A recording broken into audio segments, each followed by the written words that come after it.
한 주 동안 잘 지내셨습니까? 주간에 추석 명절이 있는데 서로 인사할 시간이 있겠지만 이 시간 또 다음 주일날 고향 가느라 또 못 만나는 분도 계실 것 같아서 이 시간 앞뒤 좌우에 있는 분들에게 반갑습니다 라고 하시고 추석 잘 보내십시오 라고 인사 한번 나누도록 하겠습니다.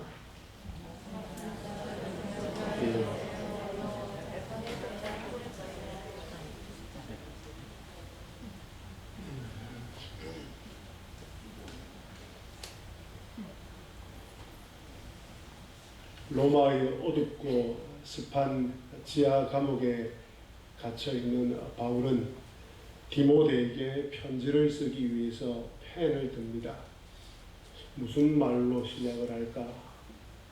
왜냐하면 이 편지가 마지막 편지가 될 수 있기 때문이었습니다. 그래서 바울 사도는 신중하게 첫 서두를 이렇게 시작합니다. 1절입니다. 하나님의 뜻으로 말미암아 그리스도 예수 안에 있는 생명의 약속대로 그리스도 예수의 사도된 바울 사도는 자신이 생명의 약속대로 그리스도 예수의 사도가 되었다라고 말을 합니다. 죽음을 앞두고 있는 노 사도가 생명의 약속대로 사도가 되었다고 말하는 이 장면이 얼마나 감격스러운지 얼마나 대단한지 모르겠습니다. 이제 곧 자신을 데려갈 죽음을 많이 응시하면서 나는 예수 그리스도로부터 영원한 생명을 받았다. 그래서 나는 지금 죽음 앞에 놓여 있지만 결코 죽음을 두려워하지 않는다 라고 고백을 하면서 디모데에게 첫 인사말을 시작하고 있습니다. 이 첫 문장이야말로 디모데가 마음속에 깊이 새겨야 되는 말씀입니다. 복음의 가장 핵심 내용입니다. 영원한 생명으로 말미암아 사도가 되었다라는 이 고백, 영원한 생명이 없다면 복음을 지켜야 될 이유가 없기 때문입니다.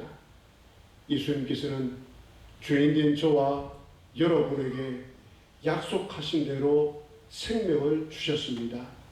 영원한 생명을 주셨습니다. 여러분의 코끝에 숨이 멈추는 순간 그것으로 끝나는 것이 아니라 여러분의 삶이, 여러분의 생명이 영원으로 이어집니다. 영원한 하나님 나라에서 영원토록 살게 됩니다. 사망이 여러분을 뒤덮지 못합니다. 영원한 형벌이 여러분에게 임하지 않습니다.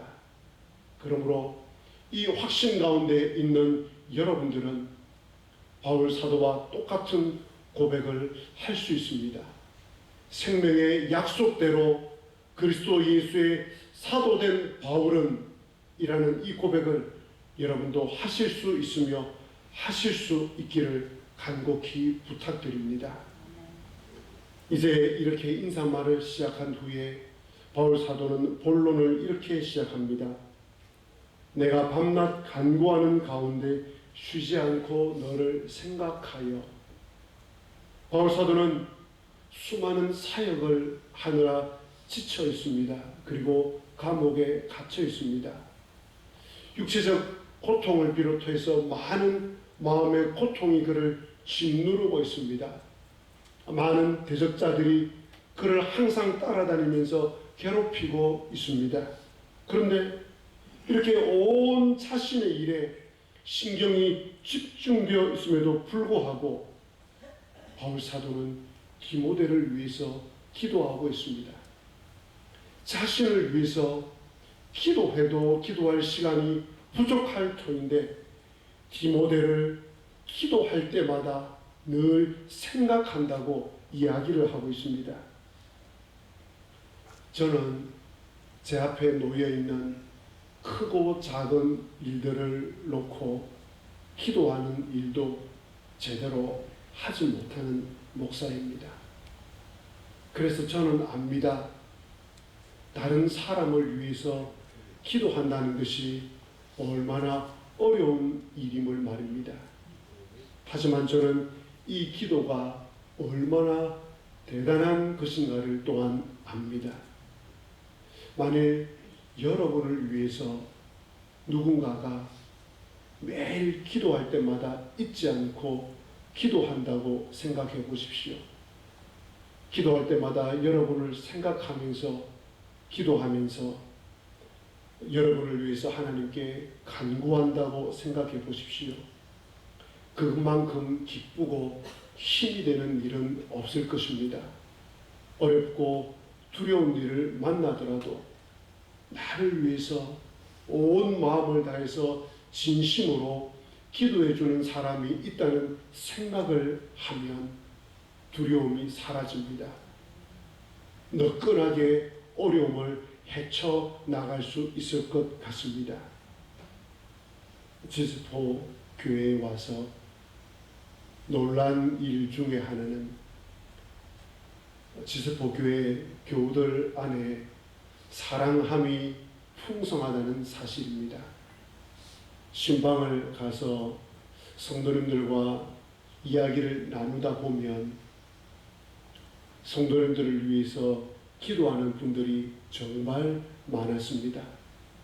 여러분들을 위해서 기도할 때마다 여러분들의 이름을 하나님께 들려드리면서 기도하시는 분들이 참으로 많았습니다.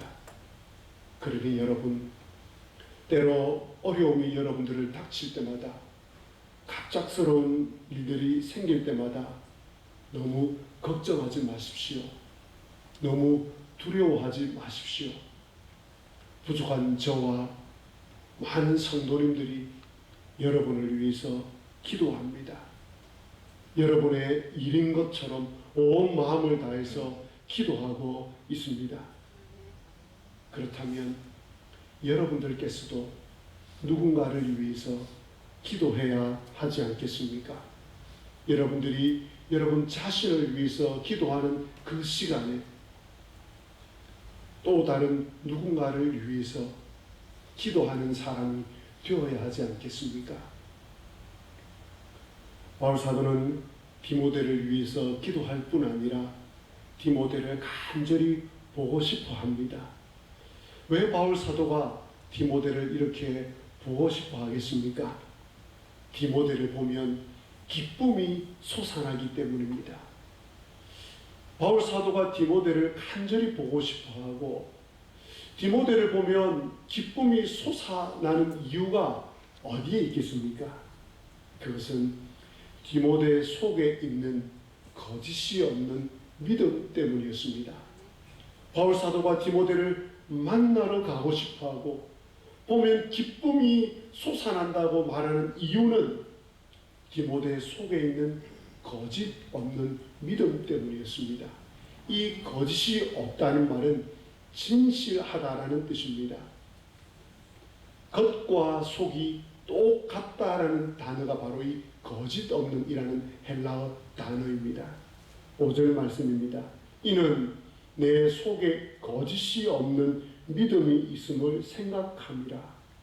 자, 그렇다면 이 디모데에게 거짓 없는 믿음이 어떻게 생겨났겠습니까? 디모데가 거짓이 없는 믿음의 사람이 될 수 있었던 이유가 어디에 있었겠습니까? 놀랍게도 그것은 디모데의 부모님의 믿음의 양육 때문이었습니다. 5절입니다. 이 믿음은, 이 거짓이 없는 믿음은 먼저 내 외조모 로이스와 내 어머니 유닉의 속에 있더니 내 속에도 있는 줄 확신하노라. 외할머니로부터 시작되어서 어머니에게 이랬던 그 거짓 없는 믿음이 디모데에게 전수되었고 그 믿음이, 그 거짓 없는 믿음이 디모데에게 생겨났던 것입니다. 여러분, 참으로 아름답지 않습니까? 그런데 자녀들에게 이 거짓 없는 믿음을 물려준다는 것이 결코 쉬운 일이 아닙니다. 저도 알고 여러분도 잘 알고 있지 않습니까? 거짓 없는 믿음을 부모가 전수해주고 물려줄 수 있을 때는 말로만 거짓 없는 믿음이 나타나야 되는 것이 아니라 행함으로, 부모님의 행함으로 거짓 없는 믿음이 자녀들 앞에 나타날 때 비로소 자녀들은 거짓 없는 부모님의 믿음을 받아들이게 됩니다. 아무리 말로 이야기해도 자녀들은 결코 거짓 없는 믿음의 사람이 될 수 없습니다. 자녀는 부모의 등을 보고 자란다는 말이 있지 않습니까? 보지 않는 것 같아도 자녀들은 부모의 등을 봅니다. 보이지 않는 것 같아도 자녀들은 부모들이 거짓 없는 믿음의 삶을 살아가는지 가지 않는지를 보고 그 거짓 없는 믿음을 전수받습니다. 그런데 이 대를 이어서 거짓 없는 믿음이 전수되는 이것이 얼마나 큰 축복인지 모릅니다. 복음을 지키는 유일한 비결 하나를 이야기하라면 저는 이것 하나를 이야기하겠습니다. 가정에서 대를 이어서 거짓 없는 믿음이 전수될 때 이 살아계신 하나님의 복음이 주님 오시는 그날까지 지켜지고 아름다운 복음이라고 하였던 이 아름다운 것이 주님 오시는 그날까지 전수될 것을 저는 오늘 말씀을 통해서 확신합니다. 그렇다면 이 복음을 지키시기 위하여서, 이 아름다운 것, 최상의 것을 지키기 위하여서 부모된 저와 여러분들은 거짓 없는 믿음을 여러분들의 자녀들에게 잘 전수해 주어야 하지 않겠습니까? 어떻습니까? 자녀들이 여러분들을 보고 어머니, 아버님, 부모님, 할아버지, 할머니, 당신께서는 저에게 거짓 없는 믿음을 물려주셨습니다. 거짓 없는 믿음, 진실한 믿음, 겉과 속이 똑같은 삶을 저희들에게 전수해 주셨습니다. 라고 이야기할 수 있겠습니까? 여러분의 자녀들이 여러분을 보고 말입니다. 바로 없기는 이제부터 시작하십시다. 이전까지 우리가 잘 못 살았다면 이제부터 시작하십시다. 하나님, 거짓 없는 이 믿음이 부족하지만 나를 통하여서 우리의 자녀들에게 잘 전수되게 하여 주옵소서.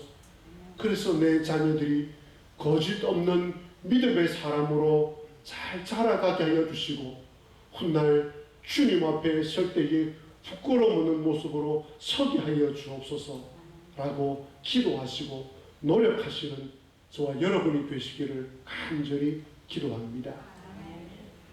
거짓 없는 믿음의 사람이었던 이 디모데를 향하여서 거짓 없는 믿음의 사람인 디모데로 말미암아 복음을 지키기를 원하는 이 바울 사도는 이제 디모데에게 권면의 이야기를 합니다. 6절입니다. 그러므로 내가 나의 안수함으로 내 속에 있는 하나님의 은사를 다시 부릴 듯하게 하기 위하여 너로 생각하게 하노니. 디모데는 목회자로 안수를 받을 때에 목회에 필요한 특별한 은사가 나타났던 것 같습니다. 이것이 구체적으로 무엇인지 성경에 나와 있지는 않습니다. 하지만 학자들은 대체로 디모데가 목회를 하는데 필요한 영적인 은사들, 가르침과 권위와 능력을 하나님께로부터 받았을 것이라고 생각을 합니다.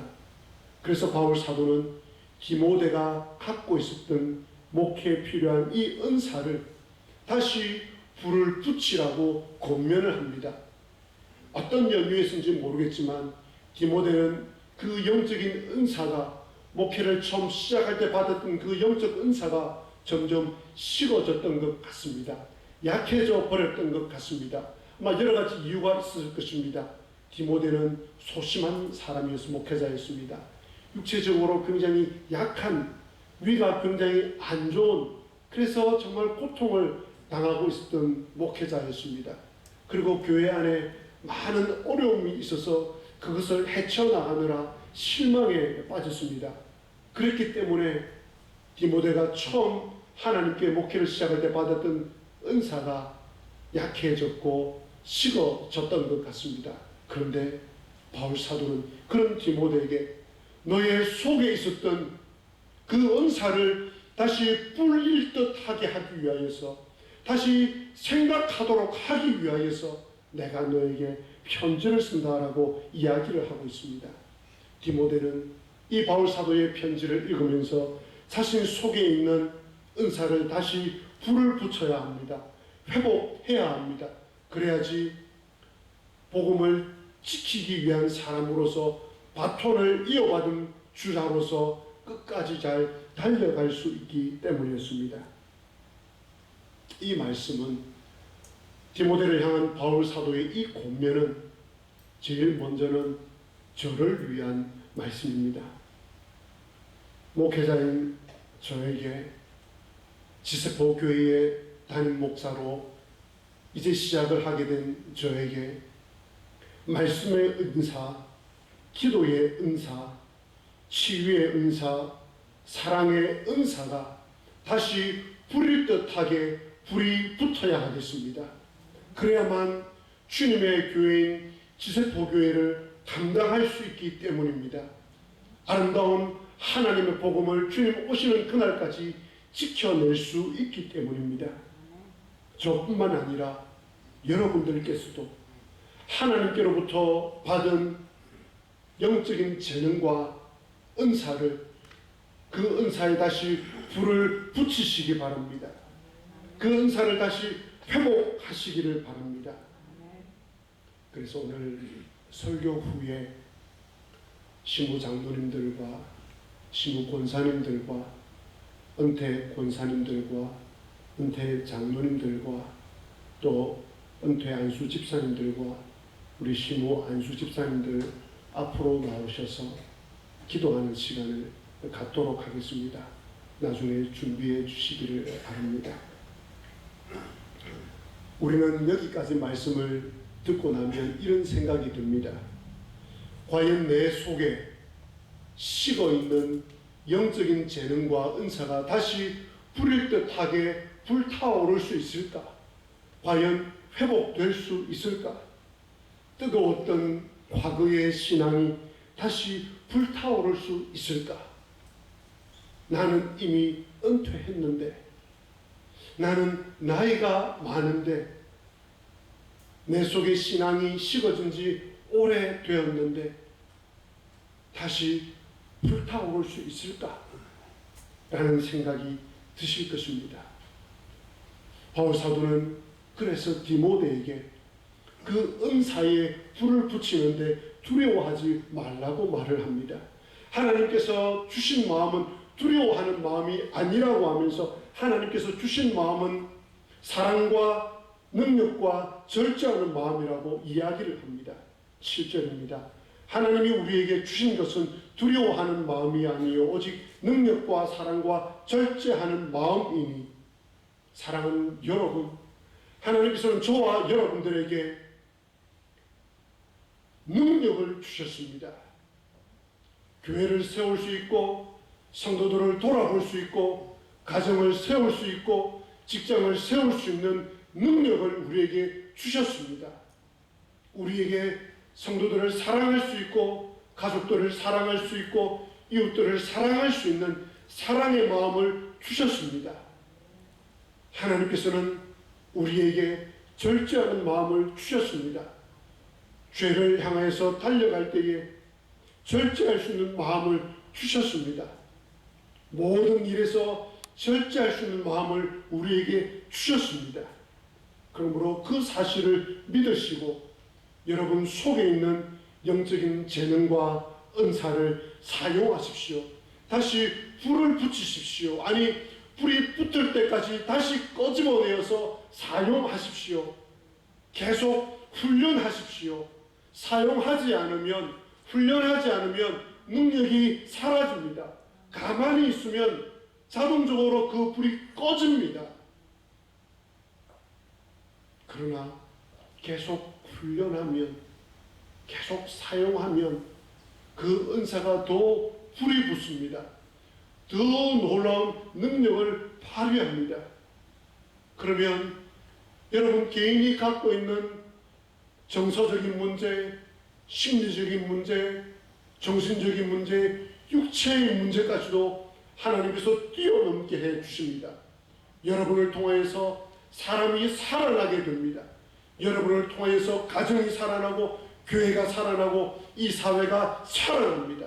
하나님께서는 그 일을 위하여서 여러분들에게 은사를 주셨고 두려워하는 마음이 아니라 능력과 사랑과 절제하는 마음을 주셨습니다. 그러니 이 말씀을 붙잡고 여러분 속에 있는 영적인 재능들과 은사들에 다시 불을 붙이시기 바랍니다.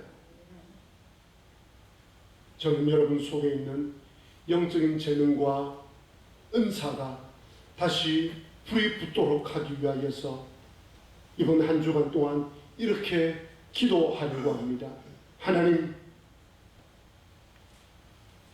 여기에 계신 성도님들 모두에게 영적 은사와 재능이 다시 불이 붙게 하여 주옵소서. 하나님, 다시 불을 붙여 주옵소서.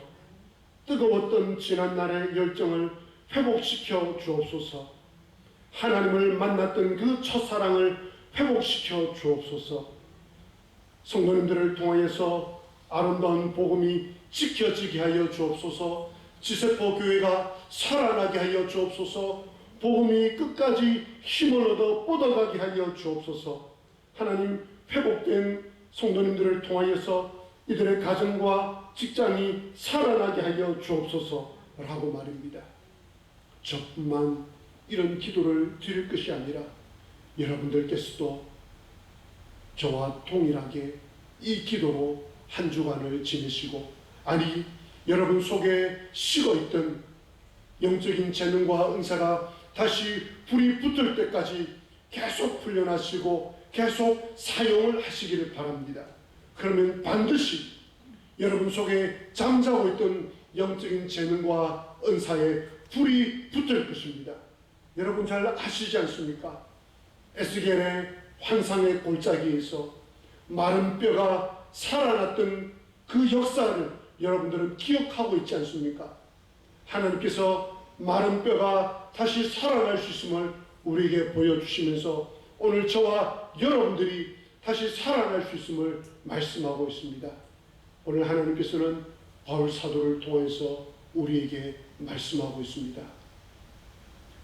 영적 은사와 재능에 다시 불을 붙이라고 말입니다. 올해 여러분의 연세가 어떻게 되십니까? 여러분의 춘추가 어떻게 되십니까? 여러분의 나이가 어떻게 되십니까? 여러분의 나이가 어떻게 되든지 상관없습니다. 시들어가는 꽃이 되지 마십시오. 시들어가는 꽃이 되지 마십시오. 끝까지 타오르는 불꽃이 되십시오. 타다남은 재가 될 때까지 타오르는 그 불꽃을 꺼뜨리지 마십시오. 영적 은사와 재능이 주님 앞에서는 그날까지 불타오르게 하십시오. 성령의 불꽃이, 성령님의 은사가, 성령님의 그 함께 하시는 놀라우심이 여러분의 코끝에 숨이 멈추는 그날까지 계속 타오르도록 기도하시고 노력하십시오. 그런 여러분들을 통하여서 수많은 사람들이 살아나는 꿈을 꾸고 싶습니다. 그런 여러분들을 통하여서 복음이 뻗어나가는 꿈을 꾸고 싶습니다. 그런 여러분들을 통하여서 지세포 교회가 살아나는 꿈을 꾸고 싶습니다. 그런 여러분들을 통하여서 이 지세포에 살아가고 있는 수많은 사람들이, 믿지 않는 수많은 사람들이 주님 앞으로 돌아오는 꿈을 꾸고 싶습니다. 기도하겠습니다.